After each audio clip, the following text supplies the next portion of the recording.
বাতাসে 4 ভাগের 5 ভাগের 4 ভাগ নাইট্রোজেন এবং 1 ভাগ অক্সিজেন কেন? ধন্যবাদ তোমাকে অনেক সুন্দর একটি প্রশ্ন করার জন্য। বাতাসের ভিতরে 4 ভাগ নাইট্রোজেন থাকে আর 1 ভাগ অক্সিজেন থাকে। অক্সিজেন আগুন জ্বলতে সাহায্য করে আর নাইট্রোজেন আগুন নেভাতে সাহায্য করে।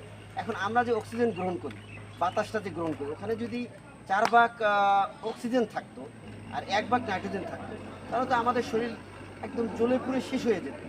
এবং যদি বাতাসে তোমার 4 ভাগ অক্সিজেন থাকতো আর 1 ভাগ নাইট্রোজেন থাকতো, তাহলে তো তোমার যেহেতু অক্সিজেন আগুন জ্বালাতে সাহায্য করে আর নাইট্রোজেন আগুন নেভাতে সাহায্য করে, তাহলে কোথাও যদি একটু আগুন লেগে যেত, যদি 4 ভাগ অক্সিজেন থাকে, তাহলে তো পুরো মানে এলাকা লোকের একদম পুরো এলাকা পুড়ে যেত। মানে একদম পৃথিবী এক জায়গায় আগুন লাগলে গ্রামের পর গ্রাম পুড়ে যেত। এই জন্য মহান আল্লাহ বাতাসের ভিতরে 4 ভাগ নাইট্রোজেন দিয়েছে, কারণ 4 ভাগ নাইট্রোজেন যদি না দিত, তাহলে তো ওই আগুনটা নিভতো না।